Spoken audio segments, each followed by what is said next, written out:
Hello everyone, a very warm welcome to everyone present over here. I'm Namrata Hari from SRM IST Ramapuram. Hack the Mountains 2.0 welcomes you all for the 8th session of Qubits. It is really nice that all of you have taken off your time to attend this session and learn something new. Let's continue having the spirit for this event and for the upcoming events as well. We welcome you to another highly engaging session on the topic Level Up and Become a Microsoft Teams Superhero with Vesa Nopanen. Vesa Nopanen is a Microsoft MVP and Principal Consultant of Microsoft Teams. His experience with working with Microsoft makes him the best person to take you on a journey to have a deeper implementation understanding of Microsoft Teams.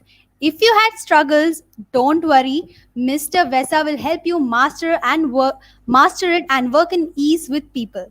Hack the Mountains team welcomes you, Mr. Vesa. Over to you. The stage is all yours. Thank you. And hello, everyone, and welcome to my session. And as described, I'm going to give you some ideas how you can use Teams better.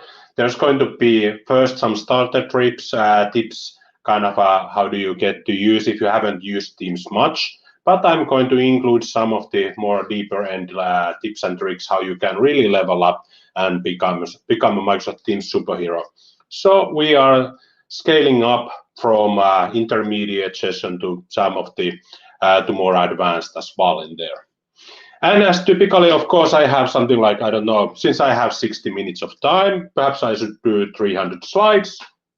Okay, no, let's not do, I have live demos. I only have a few slides. But when you are presenting something and using Teams and using PowerPoint, it's always good to take advantage of the pen if you have one and a kind of touch screen device.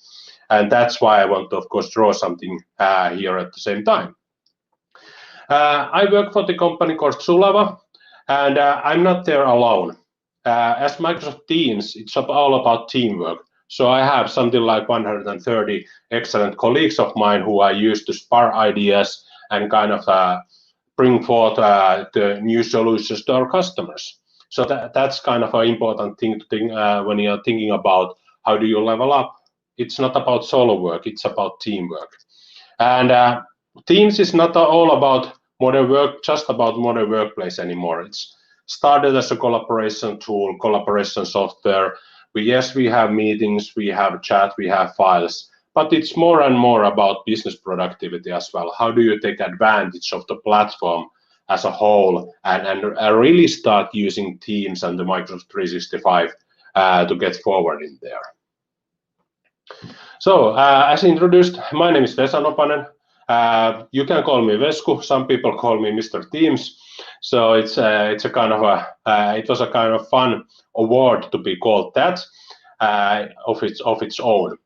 And I work as a principal consultant at Sulava and basically around the modern work and business productivity area. But of course, Teams is my passion. It's about how do you get people to work better. The hybrid environment is here. It's going to be the future. But I was just thinking last night, I didn't sleep that much, was that I have been working in the hybrid environment over 15 years. I have been working from home, from customer, from remote sites all the time. Basically, I didn't have any location. I have to be there. So skipping into this new hybrid world, it's nothing new to me in that sense. We have been doing that all the time. So the modern work and modern work life is really important. And that's my reason why I love Teams, because it gives the capabilities about how you can do things, how do you can work with others through globally, through different languages, for example. And of course, now I'm presenting to you from Finland, from the city of Turku to India. How amazing is that? It's always great to be in the global world. And of course, you are feel free to follow me or connect me with that LinkedIn or follow my Twitter, and of course read my personal blog, myteamsday.com. I write there lots of articles about Microsoft Teams, what's coming up there, but also about the Power Platform. So this is not just about Teams; it's also about the Power Platform well, it's business productivity all over the place. Okay, so today we are leveling up to becoming the true Microsoft Teams superheroes. Yeah, they are flying in there and going to the 140 on a highway. But first, unlike usually in these sessions, I just want to include a few words about practices, then I will jump to live demos, and at the end we have takeaways. I'm sure I will be reminded at the end when it's time to go to takeaways part and start for Q&A. I'm notorious for kind of overflowing my time. But don't worry, you will get as much demos as possible in that time slot, and feel free to be in touch with me later. But practices, they are really important because practices is all about making your team work, making your organization work. It's making everyone to work better. So when you have the knowledge and skills, okay, this is how you are using Teams. This is how you are using Microsoft 365 tools. So this is not really just Teams, but of course it's in this context. You have to create some meaningful, not just something taken top of your hat, but basically meaningful shared practices. How you are going to be using Teams, so people can find that information. They know what's expected from them. So you are working as a team, not as a solo. And one of the big things I think is all about the meetings part is traditionally we have learned bad practices on meetings. We get the calendar invitation. We may not even have an agenda. Come on, it's bad. What I'm supposed to do in that meeting? Do I have to read something in advance? So they have existed only in one particular spot somewhere in time, but actually the time frame is much longer. That we have the pre-meeting part, then we can do something about learning. Perhaps we are preparing some materials, thinking about, okay, what's ahead. Then we have that meeting. That's when we collaborate in voice, in audio with the others. And for those who are not attending, we are recording the meeting, hopefully, so they can kind of keep their opinions later, because there's still time left after the meeting. What we are going to do with those decisions, what we are going to do with those to-dos we have to complete. So instead of having just that one point of time meeting, think about extending the meeting life cycle, make it an intelligent meeting. So, and in that process, the actual meeting could be shorter. It can be more productive. It can be more to the point, because people tend to forget that, hey, we can chat before the meeting. We can edit the files. We can review things. And then how do you follow that up? So that's important. And that's why I wanted to have one slide about practices here. And I guess it's just time to put the surface away and start showing the demos. Of course, you were in part of the demo all the time. I don't know if you noticed that, but I am showing my screen from my Surface Pro in this other desktop computer I have here, because it's going to be a lot easier to show demos on this one. So I was just sharing the screen from there, and I was using the focus mode, and I was using the full screen mode in the meeting, so you were able to see the most of the slides there. And in here you can already see that you can put the gallery on top, and yeah, it's not even going away anymore. If you are in a public preview, you already have this so-called dynamic view. And when you have more people there, instead of when we are not presenting, then we can really take advantage of that area what we are seeing there. Okay, but how about if we want to present that PowerPoint directly from Teams? And yes, we can share the PowerPoint. You have been probably doing this if you have been using Teams. That's nothing new about that. Yeah, I have three, four alter egos in this meeting. But why I wanted to show this, that the presenter view is rather cool, because you can now see the speaker notes in there, and if you are hard on seeing, you can, or you are further away from the monitor, you can kind of increase the font size or decrease it. So you can kind of see your speaker notes, and then you can move around on the slides in here. Or I can just go ahead and click it directly to the slide I want to show. Or if you have a lots of slides, sorry, I don't have that 400 slides, I only have 9 in this presentation.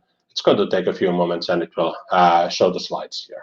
So you could just jump in directly to the slide I want to show. So it's kind of a very good way to use the presenter view, especially if you are running on single monitor. But the presenter view is giving you some other options as well.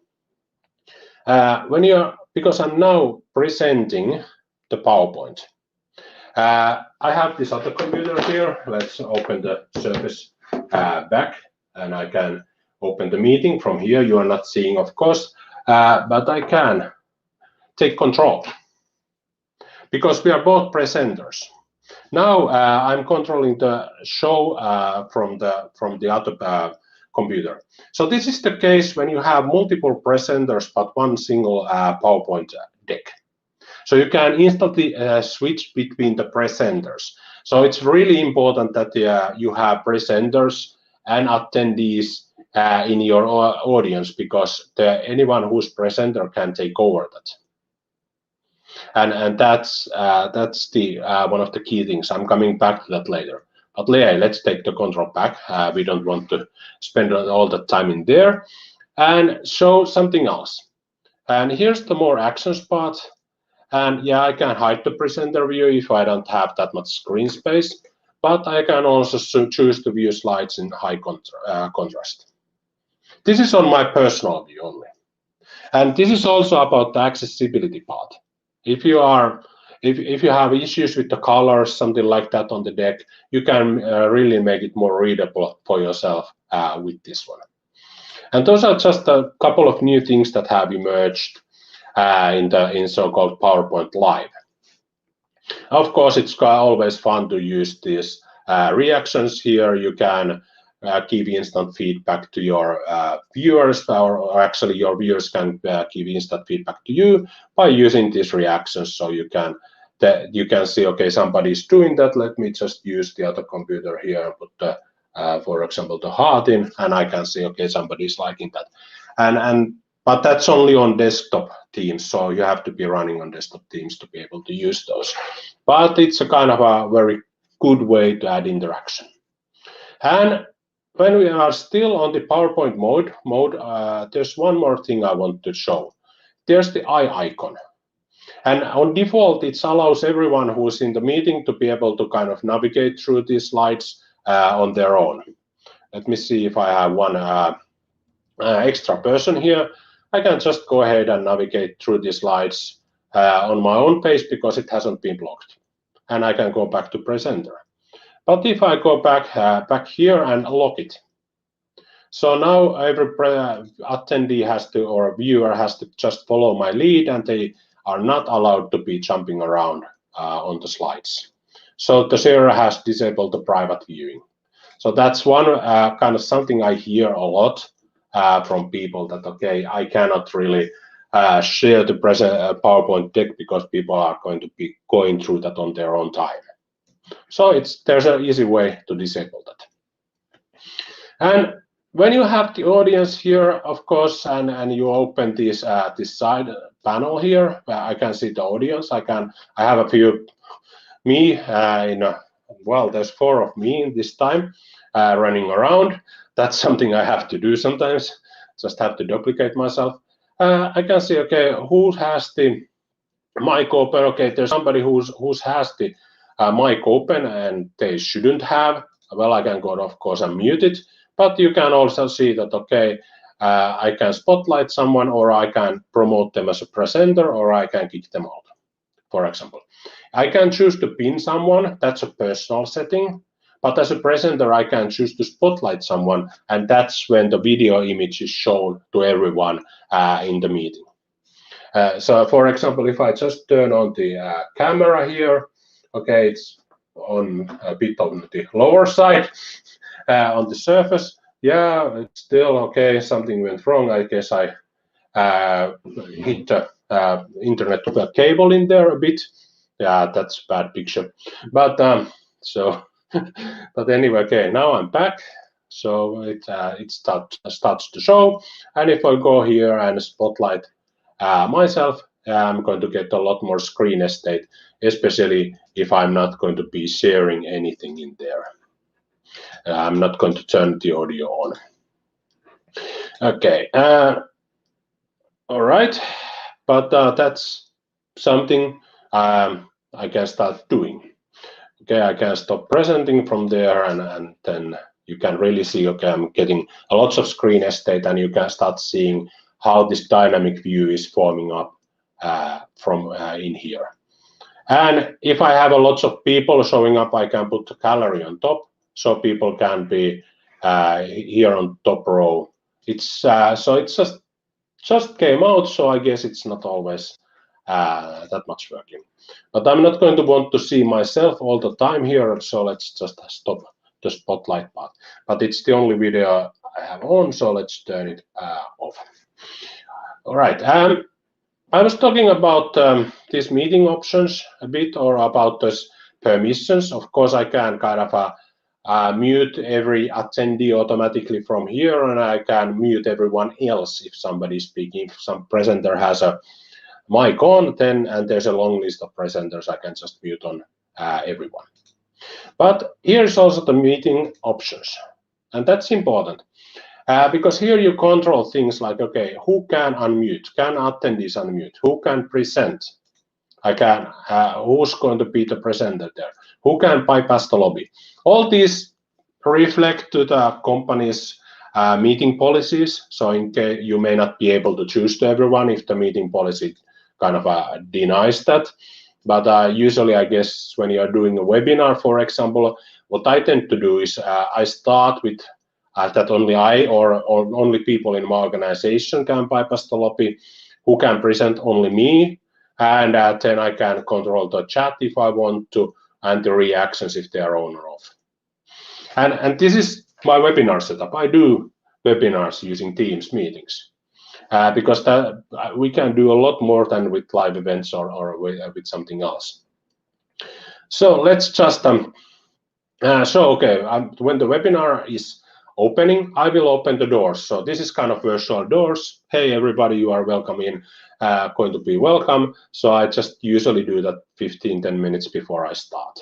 And then I can check out that I have the right presenters in there. Can they unmute or not? Perhaps it's probably going to be off. And then I save, and those meeting options will be in place. That's a very good way to get started with doing webinars in Teams. And why do I want to do webinars in Teams? Well, there's a lot more interaction. I can have that conversation part. Of course, in here, if I want to, people can raise their hand, and you can unmute them. You can have this kind of an interactive experience. Well, since we don't have a Q&A yet here in Teams, it's a bit chaotic, so it's a really good idea to have a moderator who's kind of following up the chat to pick up the questions. But the cool thing, hey, you can use polls. So you can start creating some polls here. This is my presenter, or kind of a webinar presenter view. And I can create more polls on a way during the webinar, or I can prepare them before the webinar, and then me or the moderator can launch them. And people start seeing them, okay, how many, what kind of responses you have. They can be anonymous, or there can be a name. And these end up in your forms. So there's formsoffice.com, and so it's just in Office 365. In your forms, you go there, view all forms, and you will find the results in there. And they are always in that person's forms who creates the poll. So if external creates the poll, then it's going to be in their location. And I can view the results on the fly, and if people don't use the Teams desktop client, they can reply or change their answer through the chat as well. So it's quite a cool way to start using this. And of course, when I just close the poll, then I can see the results. So you can have this kind of interactivity through that part as well. And You can add applications. You can use Poly if you have a license for Poly or free license enough. You can use Poly in the during the meetings and a few other applications, or you can create your own. So this is jumping directly to the superhero part. I'm not going to show how to create a meeting application using Power Platform, but you can create your own Power Platform application with database for Teams and configure it so it can be added to the meeting as application. And we can see here that, okay, I'm an organizer in the meeting. I'm in the meeting called Hack the Mountains. That should be more or less true here. Yes, Hack the Mountains is there. So we can kind of have that application running, and we can do things like, for example, adding tasks. I was talking about adding tasks during the meeting. Hack the Mountains. Okay, I'd have a typo in there, and this one is going for a planner, and so it's going to be in the team, connected to a team that has been specified in advance, or perhaps there's a personal task that should be going to the to-do. This is something you can do if you know a bit of Power Apps, how you can create them, a bit about Teams, and how you can deploy applications. But yeah, that was on the 400 level perhaps, or 300, 400. But that's just something kind of to give the idea what you can do if you want. And this is also listing my personal tasks directly here behind this app. So that's another really cool way to start using this. And before I show you the rest in there, I want to just highlight that in case you didn't know, you can create breakout rooms in Teams. And there are a couple of few roadmap items that has been set to summer, like adding another presenter or breakout rooms manager. So not just the organizer can manage these rooms. Currently, you have to be the meeting organizer to be able to create rooms and control them. But here is how I can kind of create up to 50 rooms if I want to, and divide the people there automatically or manually. And I just create the rooms, and when I open those rooms, people are being automatically transferred to those breakout rooms. I don't know if you have known about this or not, but this is how I can start using them, and these people who are the other ones except me have been already assigned there. And if I hit start rooms, they will end up there. And there's also 3 dots. I can recreate them. So if I want to have some kind of random get to know people occasion, I can recreate them with short intervals. And here you can also put some settings there, like preventing participants to return to the main meeting. Okay, so that's just about very briefly about the meetings. Yeah, you spent already some time in there, but let's open Teams client. Because of course, what you want to see is did the task adding work? Yeah, I had the kind of something triggering, writing those tasks to the team. So it was connected to this team already. And in that team, there's a kind of a planner called training requests. That's where I was attaching that. They has been added those tasks to the planner automatically. And they should be in my task as well. And going to the tasks, yeah, I have a personal task as well. So you can see it works. But what is really cool about that is that I can go ahead and have a different view when I was creating that application when I'm kind of in a pre-meeting experience. This is something that happens before or afterwards the meeting. So you can have that information, and you can show some of the information only to the organizer. And in the meeting, I don't know if you are aware about that, but that's not the only thing you can use. That's not the only application. There's also the Microsoft Whiteboard. So if you want to start getting ideas out, doing something with your team, this only works currently with your internal, or with the people in the same organization as you. But as you can see, you can start using it very interestingly nowadays. This is brand new. This toolbar I saw this first time 2 hours ago when I was checking around these demos. So that's brand new, so to say. You can have much more shapes now in here in Teams. This was much more limited if you have used that earlier. So I can just start adding this kind of flowchart style shapes here, and I can choose them around and wiggle them however I want to. And this is a very cool way to start using ideas, bringing the ideas. I guess if you don't have a touch screen, then you really want to use these post-it notes where you can type in the messages using the keyboard, or you just using the text and highlighting a few things with the pen here and there. But that's something to be aware about. The meeting or whiteboard collaboration with externals should be coming at September right now. It was delayed again. Okay, but perhaps that was enough about the meetings, but I hope it was bringing some ideas to you how you can get started, how you can kind of take advantage of meetings. It's a big topic, so that's why I want to kind of use it.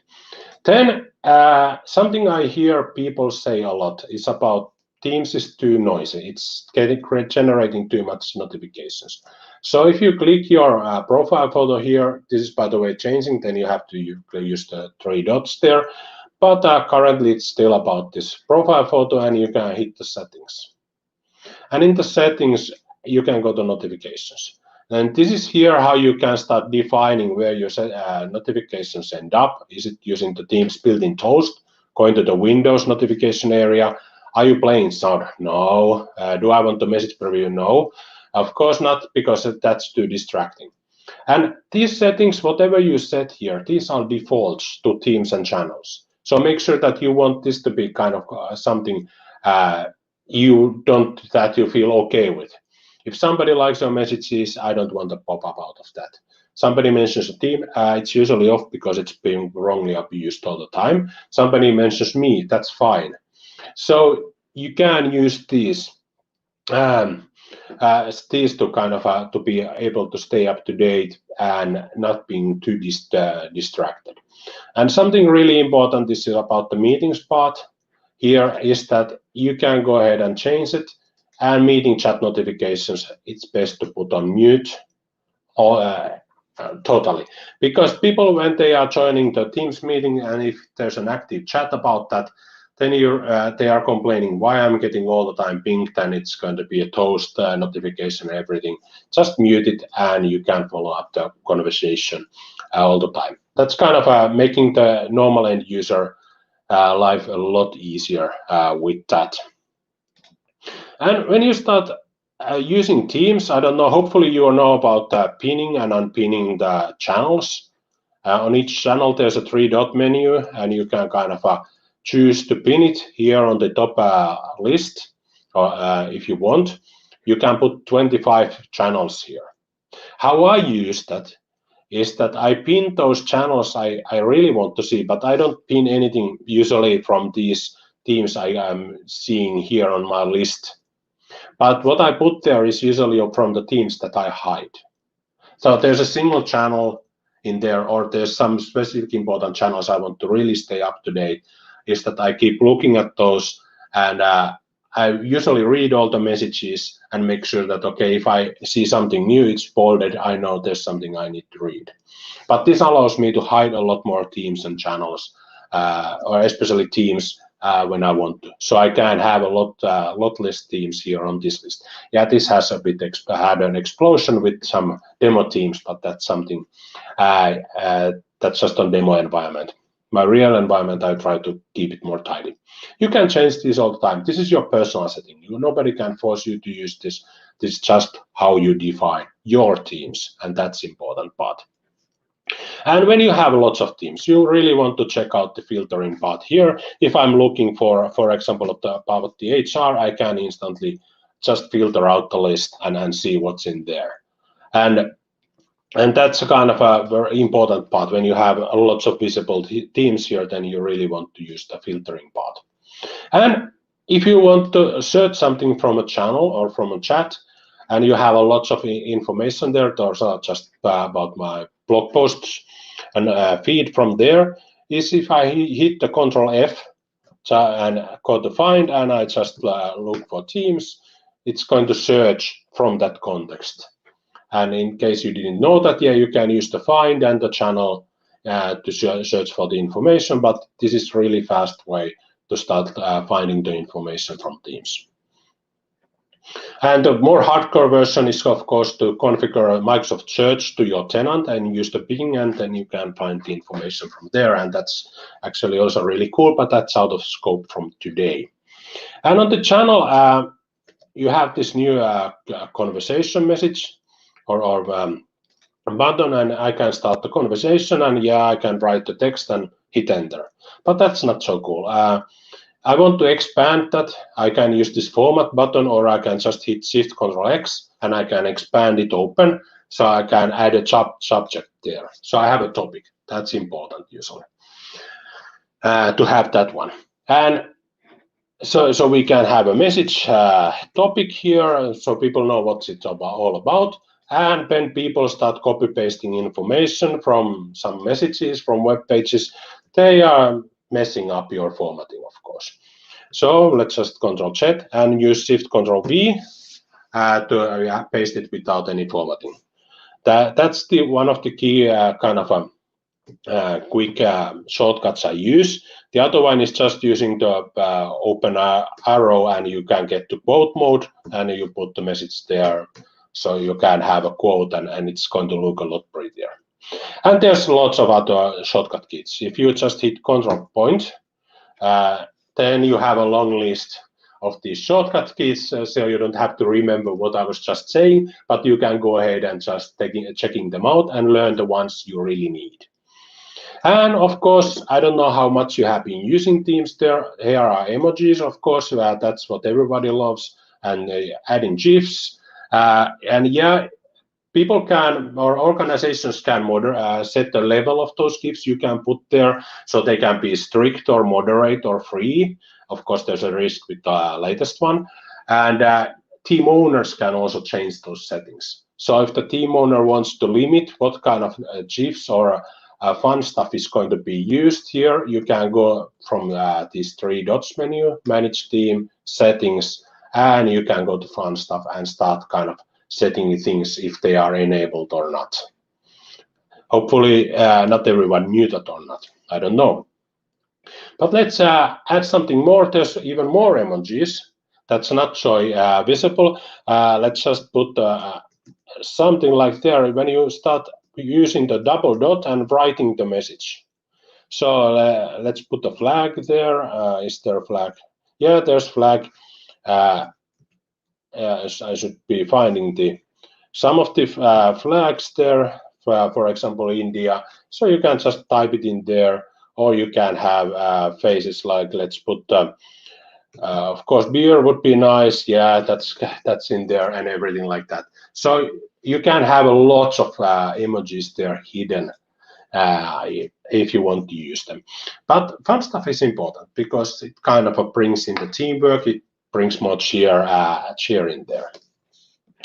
And if you want to create a conversation where not everyone can reply, you can change that only moderators can reply, or you can post it to several channels or teams, the same message. They are not replying to the single thread, they have their own replies.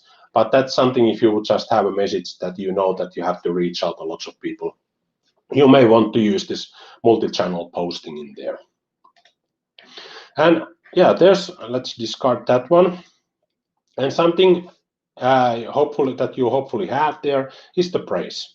How you kind of cheer up people, make them feel like a winner, and find the person you are going to be congratulating. You have some good work there, sharing the good will, and that's it. We are using this in Sulava a lot.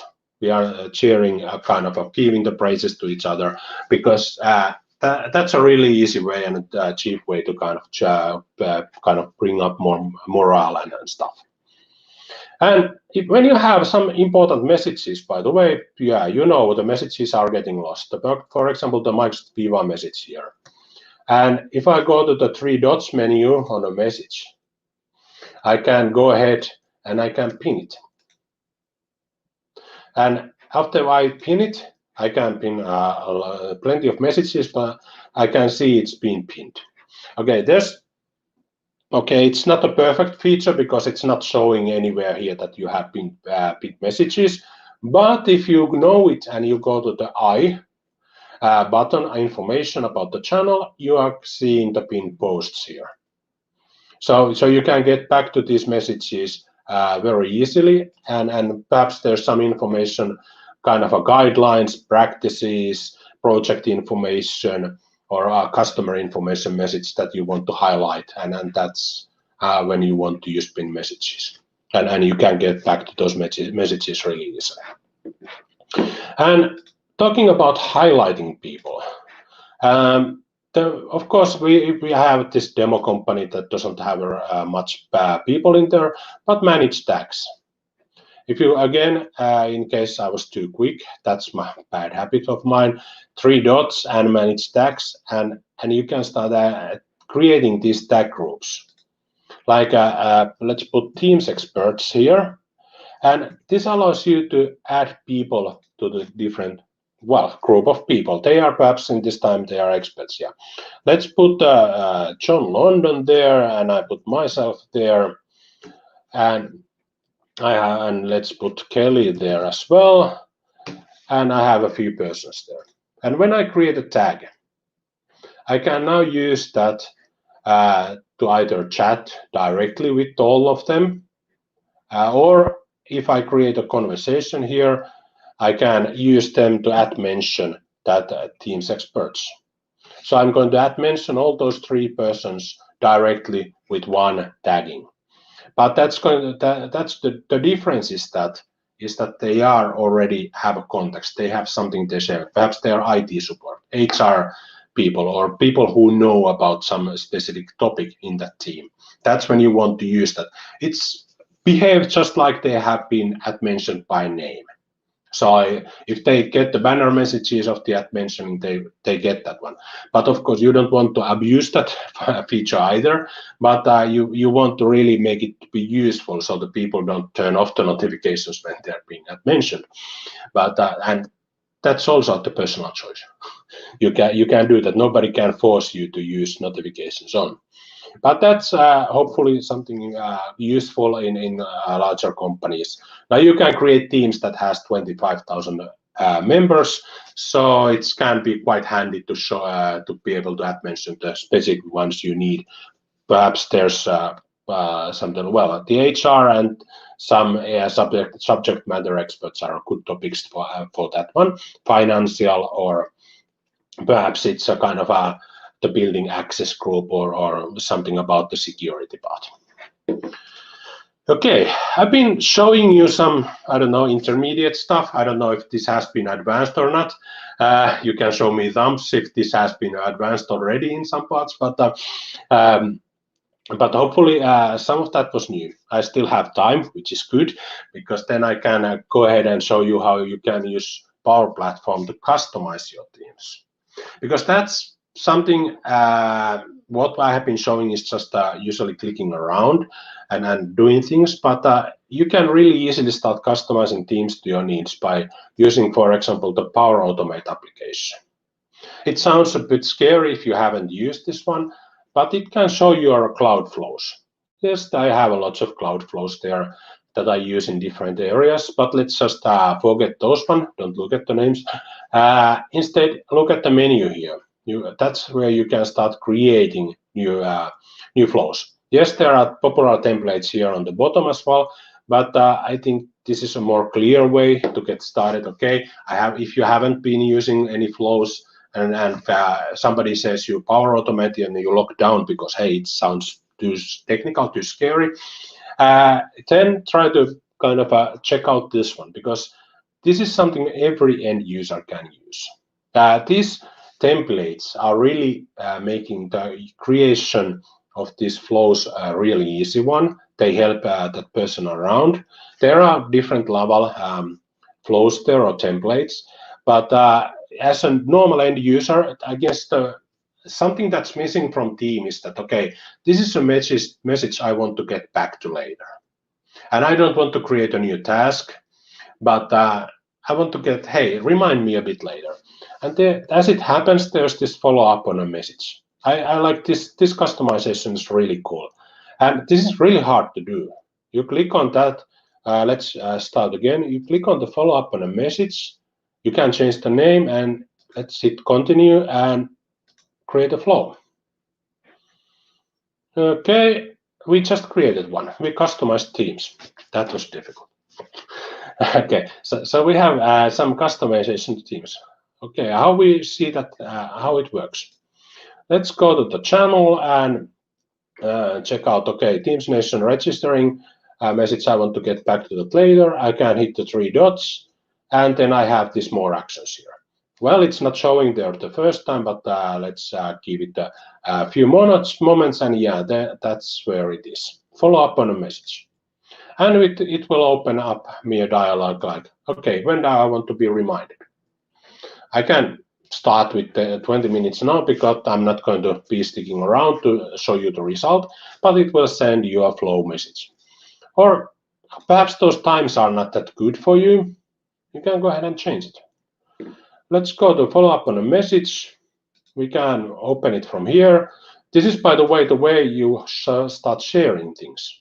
If I want to share this with everyone in my in the same team with me or in the same company, I just give them permissions to run this flow on their own user context. Now everybody can use it. That was sharing. But here, let's start editing the adaptive card. This is when the dark mode is the only one where it doesn't work. So let's go ahead to settings and change. And of course, it doesn't reflect here.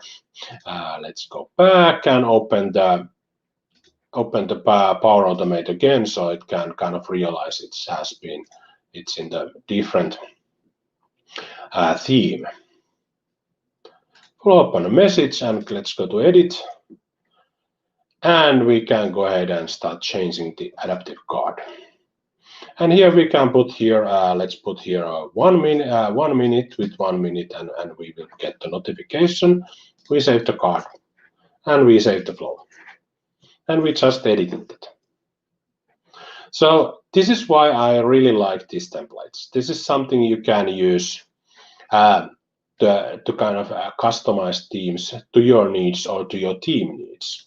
Now, when we follow this up, we can see that 1 minute there, and that's the way you start customizing. So in 1 minute, we should get the notification. So let's wait for that.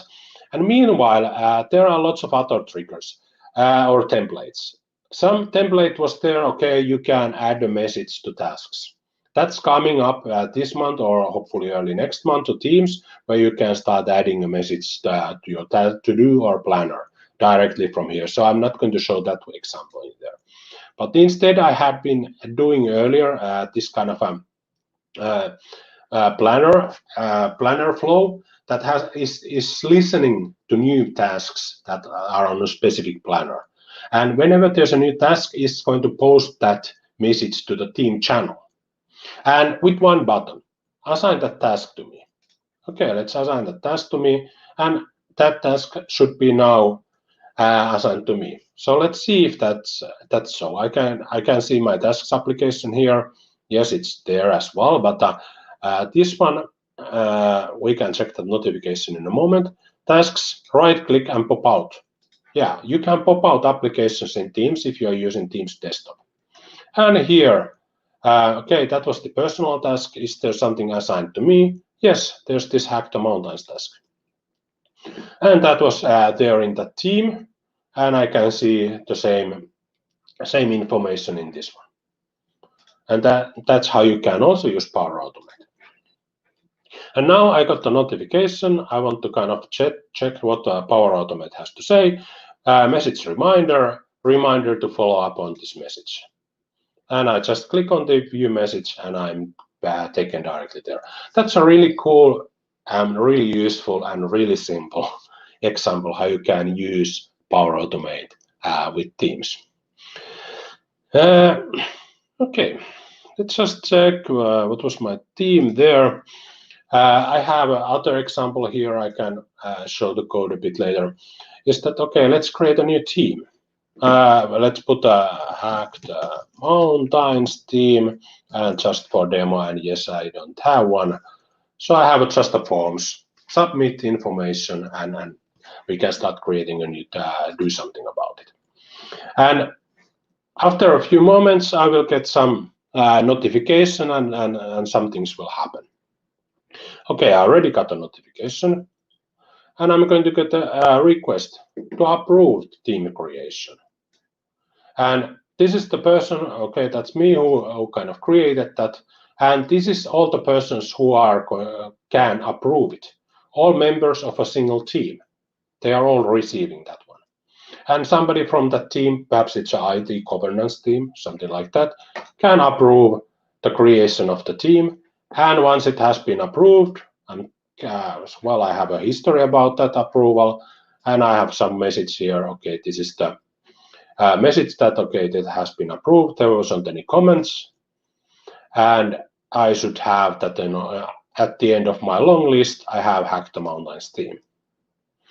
And how it's going to happen? So what's the insides of this one? So I have here a flow, start an approval in Teams when the form is submitted.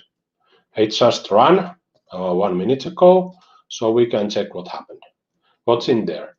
So I have a trigger for forms response. I'm getting the information who was, what's the team name, etc. I get my profile, and I list all the team members, or actually group members.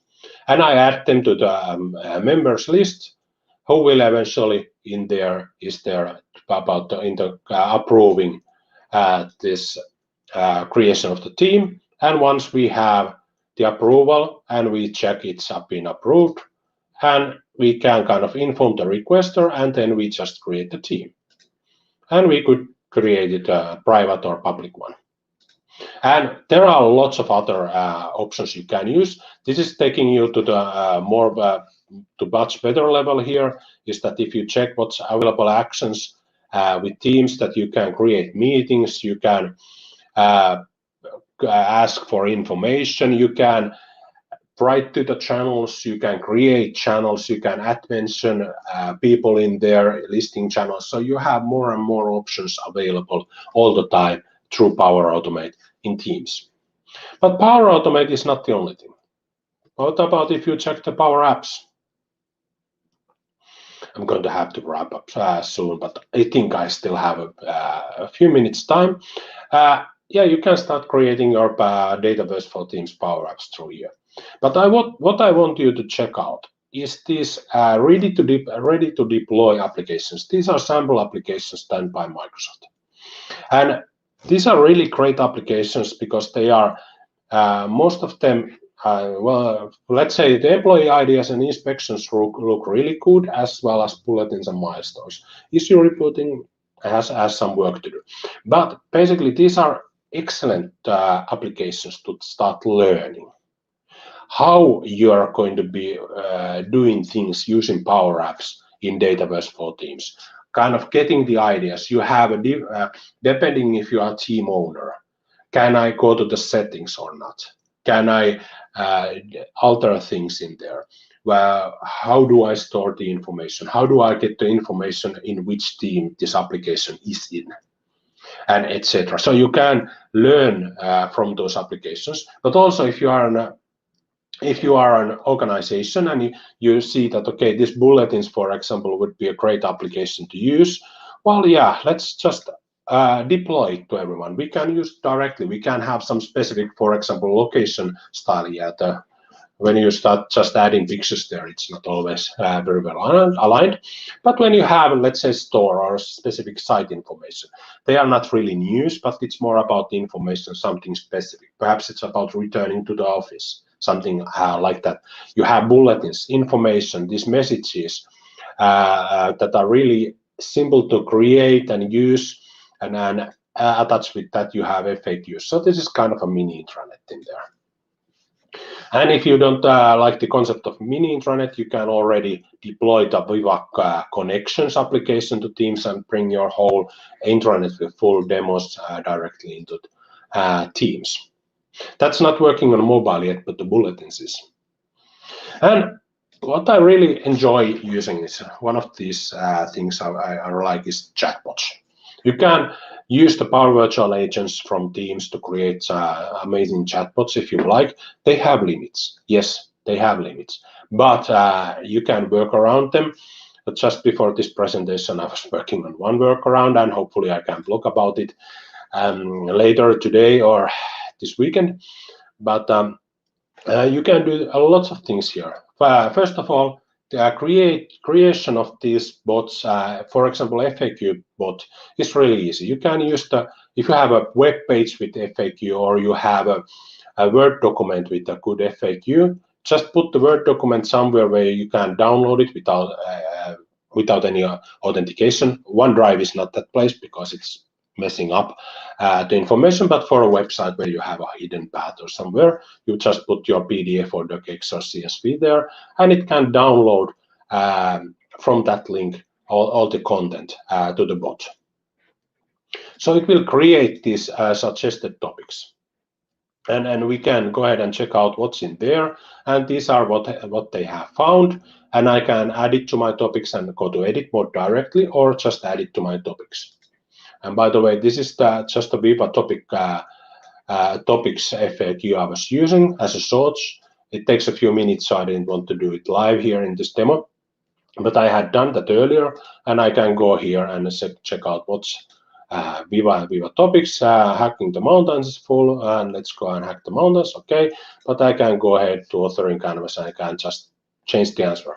What this suggested topics does, it pre-populates all this. These are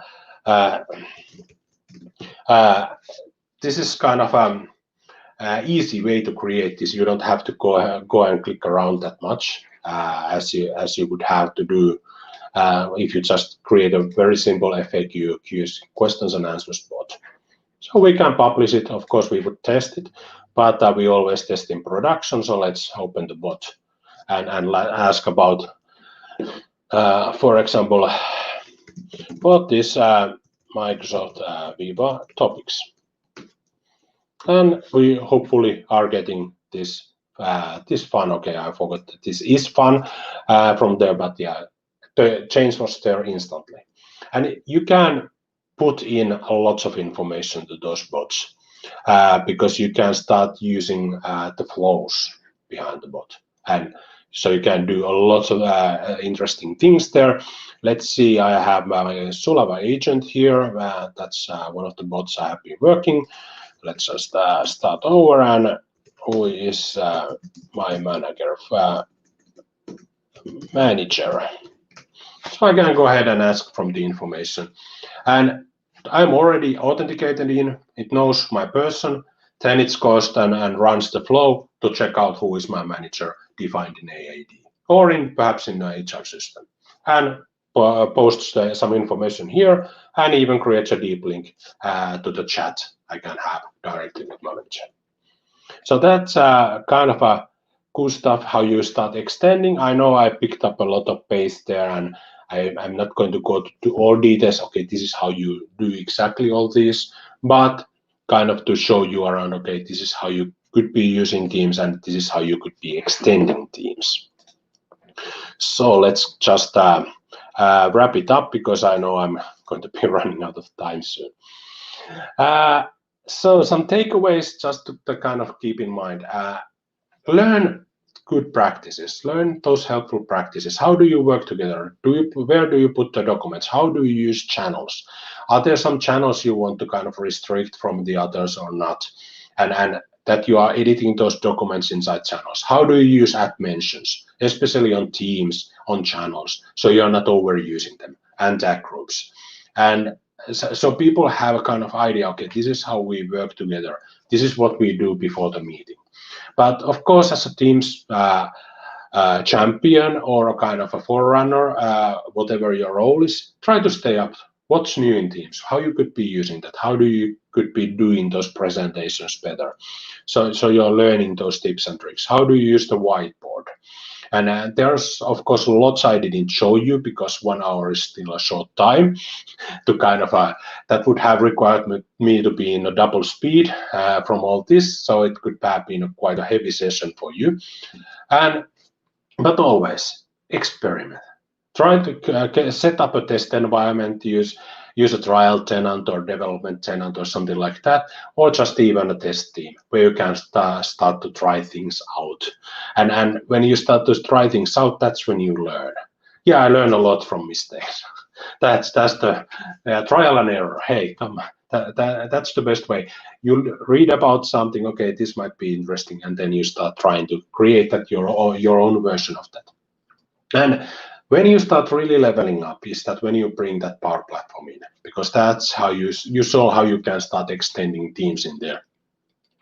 I had even the application in a meeting, so I can customize the meeting. You could have some meaningful information during the meeting in there. And what's making you a superhero is that you share the information. That's the really thing. You share to your colleagues, you share to community or friends. Okay, this is how you should be doing that. This is the best practice. You create a flow that's really amazing. Share it to your team so they can use it as well, and add more owners there. So if you are away, somebody can go ahead and do those changes. Of course, you need some governance, but in essence, sharing is really what you kind of makes you a superhero in this. Not being a guru and knowing everything about that, but you're not telling anyone. That's an old word. That's not reality. This is a teams. This is teamwork. And about Teams, of course, I want to really highlight the Teams Nation Community Conference that's coming up on May 12th. So that's less than 4 weeks away. I'm one of the organizers there. That's why, of course, want to highlight it out. And it's going to be almost 12 hours of amazing Teams content, 115 sessions and 11 tracks. So there's one track for Power Platform, there's one track for security, there's about productivity and user adoption, etc. So you have lots of content, and it's running on European, Central European time zone. So it's going to be starting on early morning for Europeans. So at India, it's going to be midday-ish, and then you can take advantage of these first sessions there, and we will be wrapping it up during the evening of in the Europe. But so it's going to be a bit late for you, but it will be recorded, so you can get that check out the sessions later. But you just can choose the sessions from different tracks you really want to see. Hey, I made it under 1 hour. Amazing. So thank you, everyone. And if you want to hear more of me, you are feel free to check out my speaking schedule from my blog and join the sessions. I'm speaking with Chris Hordin at the Microsoft Reactor London next week, and then we are speaking at Virtual Marathon together. And I have a solo session about the Microsoft Whiteboard there as well on 28th. So if you want, I was only showing you briefly about the whiteboard, but it's going to be a really kind of a fun session, hopefully, or informative session about how you can use whiteboarding different ways. And of course, the Teams Nation Community Conference is there, and my webinar about what's new in Teams, it's on 18th of May. And Cloud 8 Virtual Summit, it's about productivity in Teams, so that's about Power Platform. So you may want to check that one out as well. Okay, do we have any comments? Yes, we have a question from Anmol Reshi. He's asking, is Microsoft Calendar integrated with Google Calendar? That calendar is using the Office 365 calendar. So it really depends how you want to see that, if that's integrated. You can publish the calendar in case your organization permits from Office 365, so you can read it at Google Calendar, so you can add it there. It's not integrated as kind of as is, but it's possible to kind of get the calendars to show each other's events. They are kind of shown in a separate calendar. I use that to publish my work calendar to Google because I wanted to see it on my watch. So that was when I'm using the Android watch, that I couldn't get the Office 365 calendar that clearly there. So that's how I wanted to use that. But yeah, in a sense, it's possible. But in case you don't have access to organizational Teams, there's also a Teams free version. You can start experimenting with that. It has a more limited functionality. So getting a development tenant is an excellent way to get started. Sign up in the development to a kind of program there, so you can get the E5 tenant without any cost. And if you keep using that, it will be renewed automatically. So you really want to check that out. Okay, was there any other comments? Then I missed out to read this out before. It was that from Ashwini. She said she's really excited for the session. So yeah, Okay. yeah. Apart, yeah. So that was the comment she had. Then apart from this, then if the viewers have any questions, they can definitely contact Mr. Vesa through LinkedIn, and here are all the links he has displayed in his screen. So yeah, that was an amazing session, Mr. Vesa. I really didn't know that Teams had so many features. I'm so glad that my university uses Teams. Now I have some tricks up my sleeve, and I can tell my teachers to use these features. So yeah. You learned things, and that's really the point. I really hope that on all my sessions there's something for everyone to learn and kind of check out. Yes, sir. So, okay, then let's wrap it up. Thank you, Mr. Vesa, for taking time off your busy schedule to be with us here today. I'm sure the audience loved your session and learned some useful tips. Apart from that, before we sign off, I would like to mention that the feedback form link has been posted. Do fill it up soon so that you can grab the Hack the Mountain participation certificate. Stay tuned for our next session that will be held soon. Thank you, Mr. Vesa, for today. See you all soon. Thank you, everyone, for being here. Bye. Have a nice day ahead. Bye. Bye.